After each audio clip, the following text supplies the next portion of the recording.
What do I do after surviving a crosswalk I spent 29 years building as I crossed? After the traffic has calmed, the snow has settled, and the sun has waved me across the street, what do I do with these painted hands? Hi everyone, and welcome to Conversational Lounge Media, where we mentor, connect, and inspire others through real life stories. My guest today is no exception to that. She is an amazing poet, author, Kelsey. Welcome to the show. Thank you so much for having me. I'm happy to be here. Absolutely. So for those people who haven't had a chance to meet you yet, because I know they will meet you at some point, who's Kelsey? Oh, who is Kelsey is a great question. The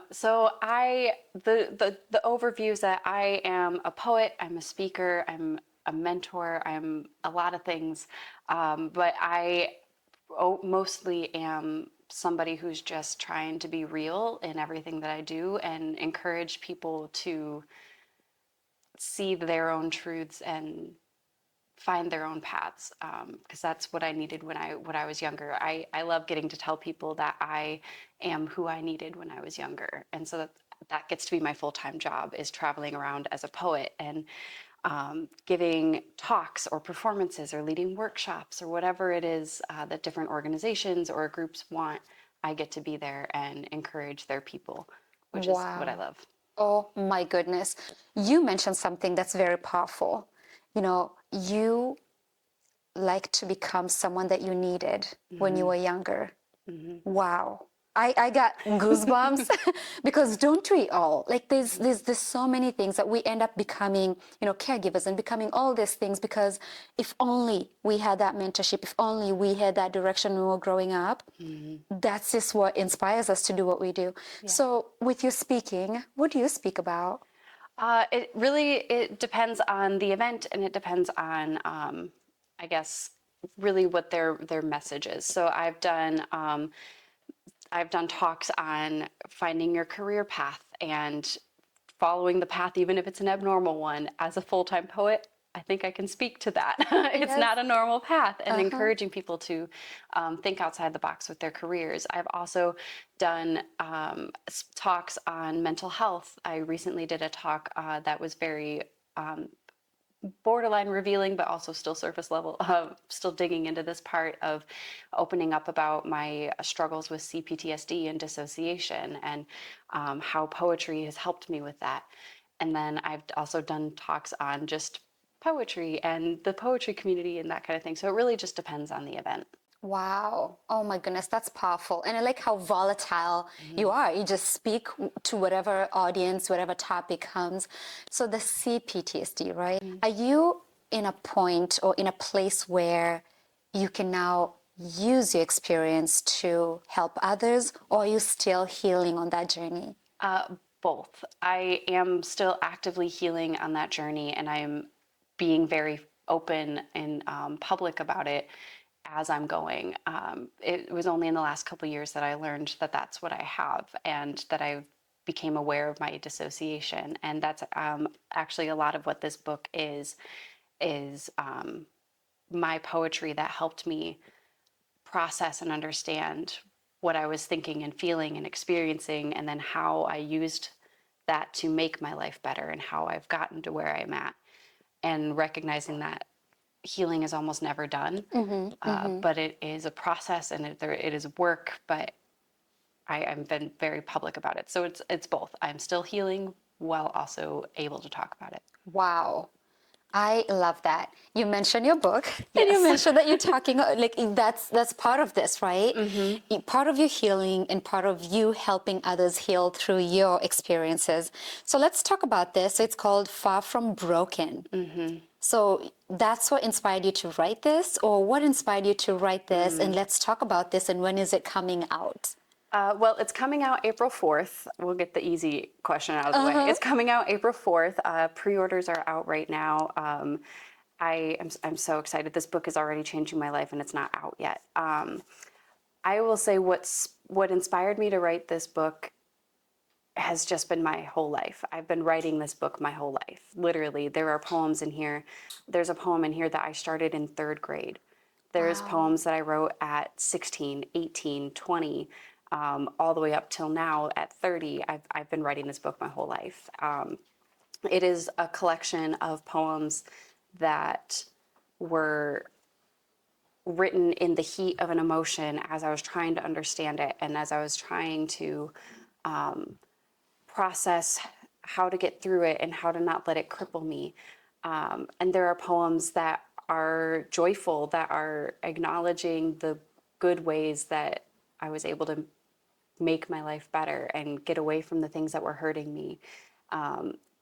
There are also prose moments that are they're kind of like scenes that I wrote, which were based on memories that instilled some of the mental health issues that I have now, and kind of lead into those kinds of conversations. So I would say what inspired me to write this is just my life, and this was my coping tool. Sharing it, what's inspired me to share it, which is I separate the two. For me, writing is for me, but sharing it is for others. Is that I've already been sharing a lot of these poems on stages for the last 10 years. They just never lived together in a book. But I think this last year specifically for me was a very formative year, a very growing year, and it felt like it was time for these to live together. I like how you put that there, because Mel Robbins, right? She said that, your strengths or your talents, they're not for you, they're for others. So I like how what's written here, yes, it's for others, but the process of writing, that's your healing. Wow. It's just, it comes full circle. Yeah, it really does. And I always try and say that, especially in workshops and talks that I give, I always tell people the writing is for you, is your catharsis, it's your coping tool. No one ever has to read what you write unless you share it with them, and that's okay. But I also always say, I can guarantee you that at least one person is going to need to hear what you have to say. For the last 10 years, that has never failed me at every single event or performance or whatever. At least one person, if not more, have come up to me and told me that they needed to hear what I had to say, that they understand their story a little bit better, that they now know what they need to talk to their therapist about, or whatever it is. It has never failed. Absolutely. So what helps you come alive? There's several things that make me feel alive in a different way. A day where I get to have meaningful conversations with people and it's mutual healing happening, or just being seen by each other in our own separate situations. Those are some of the most fulfilling moments of my life. I'm very much an extrovert, so anytime I get to have those conversations, my energy and my cup are just overflowing. And whether that's with a personal close friend, or a community member that maybe I just met, or somebody that I've never met before and maybe we'll never see again, just those conversations, that connection makes a huge difference. I love that. Oh my, look at you. It just went deep, and it's all about the conversations, and oh It's my always been goodness. about other people. Yes. It's not necessarily about other people. It's because it is also about me to a point. It's about connection. I'm reading the book called The Opposite of Loneliness, and in that I've started recognizing that the opposite of loneliness is connection. And so literally just this week that popped into my brain, of the opposite of loneliness is connection, and I was like, that is why I'm such an extrovert. Yeah. Wow. And then power that up with intentional connections. That is amazing. The intentionality behind it also Yeah. makes a huge difference. The accidental spontaneity ones are lovely, and it's fun when that happens, but when you're intentional about it, intentional about making a connection with somebody else, that can change somebody's entire life. Yeah, absolutely. Talk about your poetry journey, where you perform, how people can book you and whatnot, and then the 3 times you've compiled it. Yeah, my first one I released in 2018. It's just a small little chapbook of like 40 some pages. and that's called Sprig of Lilac, and that was dedicated to the grieving process. I released that book on the 4th anniversary after my mom passed away. I'm so sorry. Thank you. And that was my coping. That was my how I processed that grief the first couple years at least. And I had been sharing those poems on stages and realized it was time for them to live together. And so I released that in 2018, and that book is very special to me. There absolutely will be a second edition of that one because grief doesn't end. And then my second project is a spoken word album titled Depression Holders and Secret Keepers. And that one I released in 2021 because I was connected to Brandon Leake, who won America's Got Talent. And he was rallying the poets and trying to take back the Grammys category of spoken word, because spoken word poets were in the same category as audiobooks and comedians and all of that. And so, like, really talented spoken word poets were up against Barack Obama. Like, come You're on not now. winning. You're not winning. Or Michelle Obama some years. Like, you're not winning. And so in 2021, enough of us poets put together albums, released albums, and submitted them to the Grammys, and we got our category. This has now been our second year having a spoken word poetry category at the Grammys. And so that was what that project was inspired by. And it actually It's huge. It was a lot of fun. I mean, I certainly wasn't nominated for a Grammy, but like, Hey, you know. somebody at the Grammys listened to that album. So Yes. it's actually the same cover photo as this book, because all of the poems on that album, most of the poems on that album are in this book.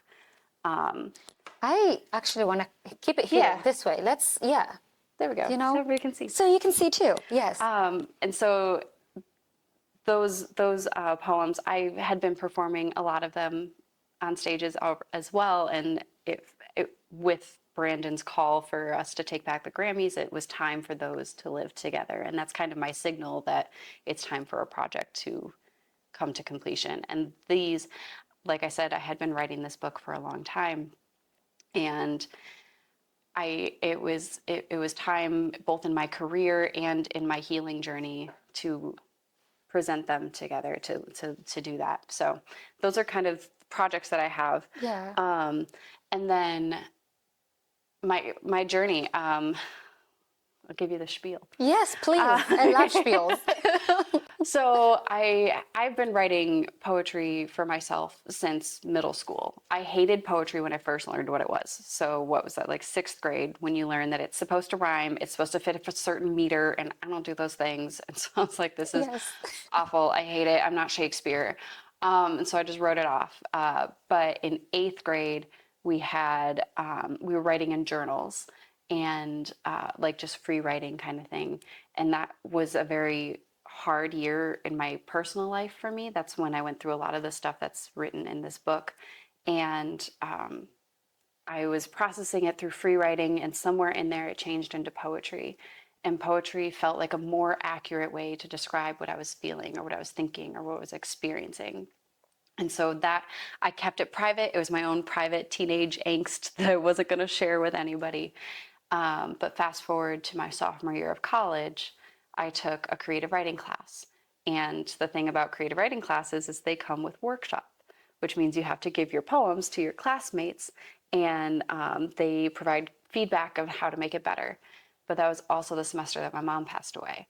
And so my writing became about processing that grief, which meant I was handing my grief to my classmates to tear apart and tell me how to make better. And I was like, why am I doing this to myself? Oh my goodness. But what ended up happening was my classmates telling me I didn't know somebody else felt that. I didn't know I needed to read that. I didn't know there was a way to say that. And that changed it. That was when it became about sharing my story to help other people. And so after graduation, what year was that? 2017, I moved to Des Moines. And I had never performed before. I started as a page poet, which is more traditional, what you expect when you pick up a book of poetry.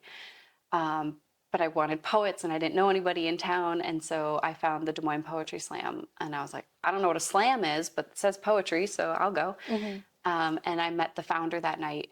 of the founder of the Slam, and she signed me up to compete. Oh, wow. And I was like, you did what? Yeah, right.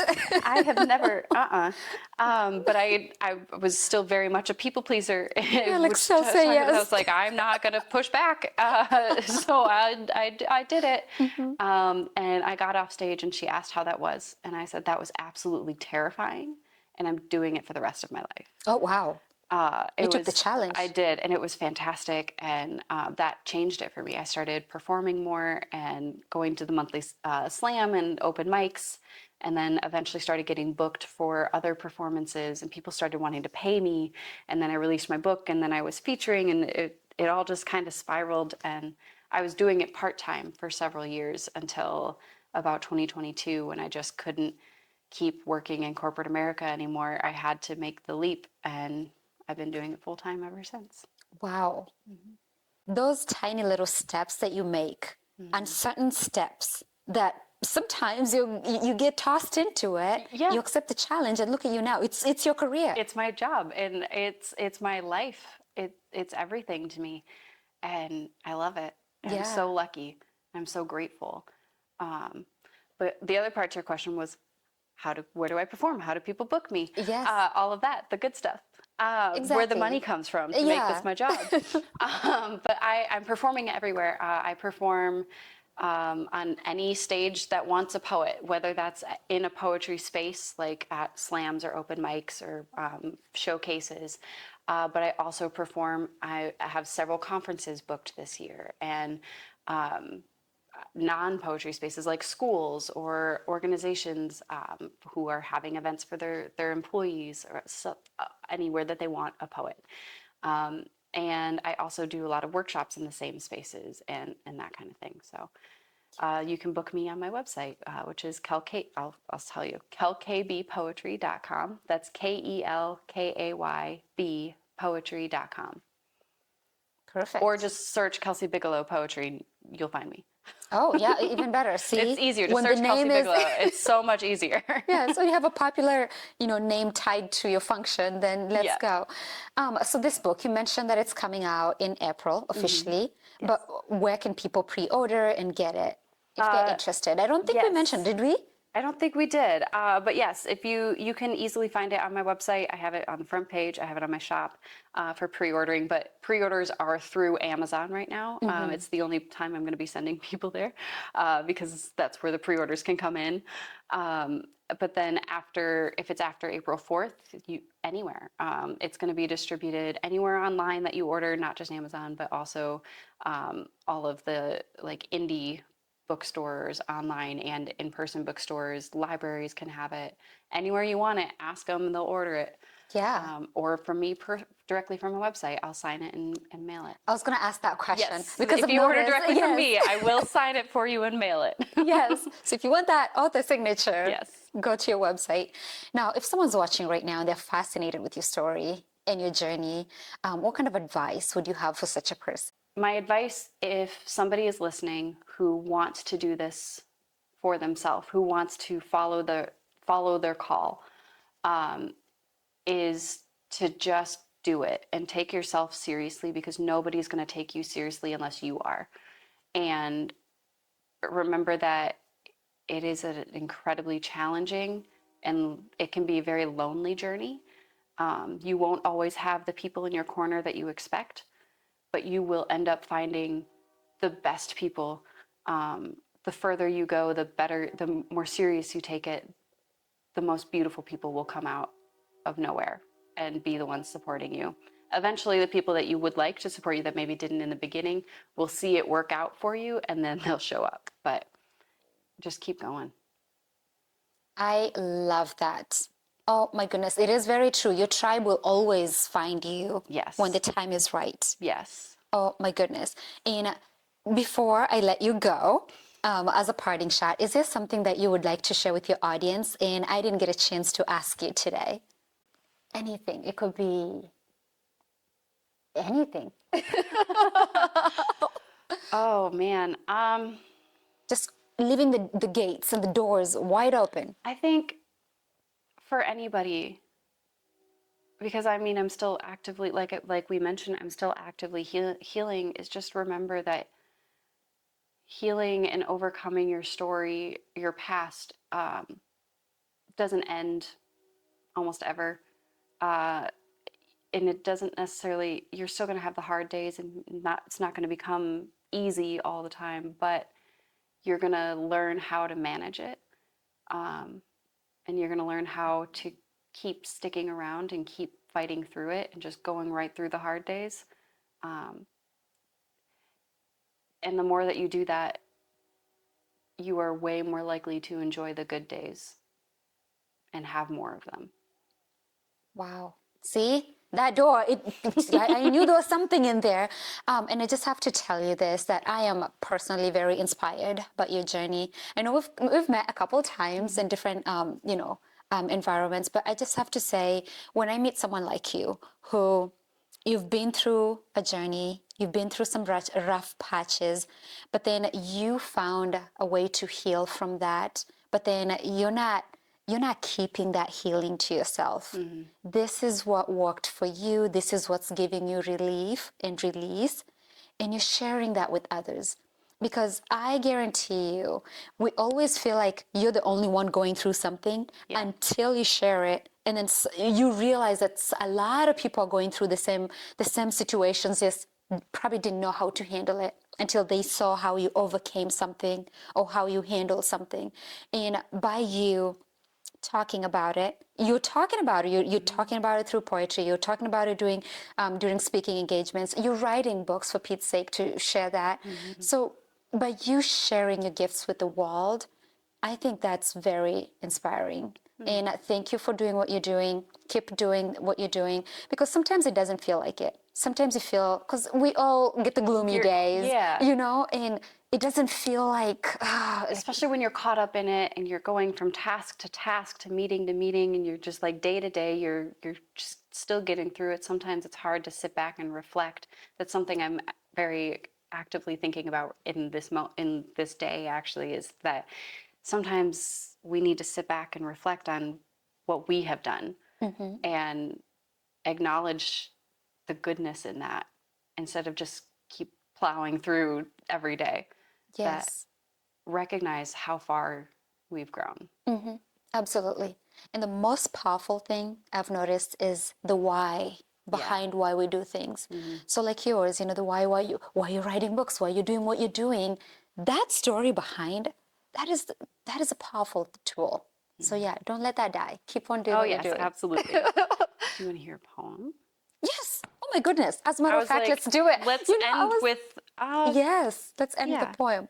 And while you're finding a poem to end with it, since this is not your traditional book where you get a book and you read from cover to cover, so how do you recommend your readers to read this book? Well, it's still technically cover to cover. I have been telling people read it in doses. Okay. Because it is a lot. It is. It's broken into, let's see, 1, 2, 3, 4, 5, 6 sections. So maybe one section at a time. Give yourself some breathing room, because it is heavy. It is a journey. It is up and it is down. It's not. It's not like it's written where it's just all the pain and then the switch and then all good. Like that's not how this is laid out. This is laid out into sections of when I was toning myself down, like my people-pleasing tendencies and how I healed that. And then I have a section called Trigger Warnings, which really dives into all of the really crappy stuff I went through as a child and how I was able to navigate and process those. And then coming out of survival mode and how up and down that is, of like you have these great days, but you still have the really hard ones. And so take it in doses. It's a lot. But yeah, and I would say it's not a normal book of like nonfiction or a memoir or anything. It is very much kind of a poetic memoir. But yeah, I would say just go at your own pace and know that it's okay if you put it down and come back to it later. Yeah. Yeah. I love it. And those subheadings that you've mentioned, those are good topics to talk about, good topics to even delve into. Yeah. And spoiler alert, the last section is titled Being Okay. And it's also in itself is, it's not necessarily as up and down as some of the other sections because, I mean, it's about being okay. But it's also not this like happy-go-lucky section because that's just not reality. Yeah, and I really like that section. And that's one that I want to read from there. I'm just deciding between one or two. I think I'll do this one. Yeah. This is a poem that I always like to end my sets with because it's one of my hopeful poems, but it acknowledges something that I think a lot of us who have gone through stuff feel of what do you do when you're no longer just in survival mode, when you're no longer just trying to make it through each day? How do you live a normal life when you're not just trying to not die or not anger somebody? How do you what do you do? And so this will, I always tell people this is a poem that came from a moment of realization that there was nothing fundamentally wrong in my life anymore. And like, what do you do with that? I don't know. You write a poem. So this or you listen to one. Or you listen to one. Yeah. And I'm going to put this up because I do have it memorized. So. Oh, okay. Even better. And it is spoken word. Okay. This is when the map is no longer highlighted in survival.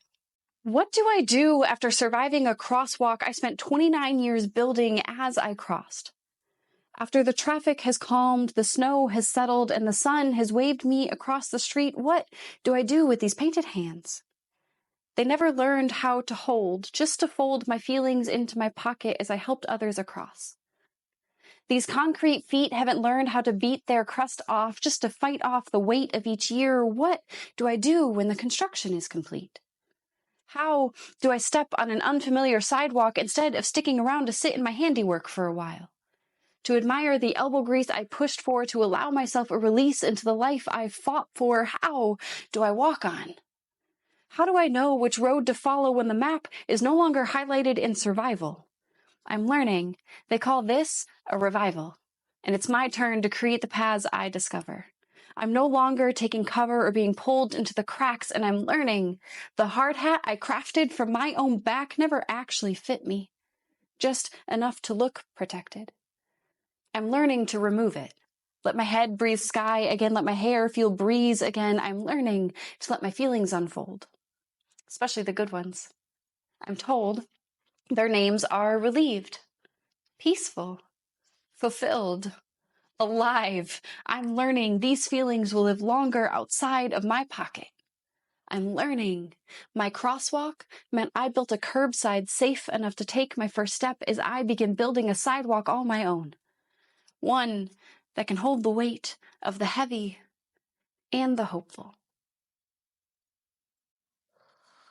I'm getting goosebumps. That's intense. I love that.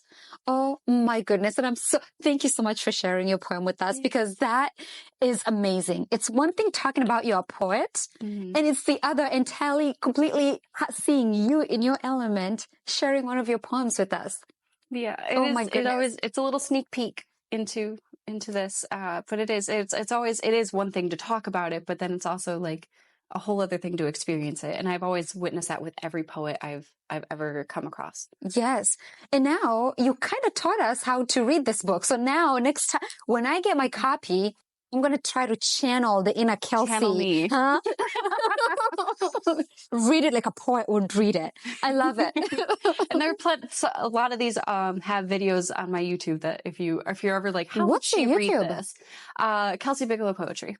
Okay. I try to make it easy to find me everywhere. Instagram, Facebook, TikTok, YouTube,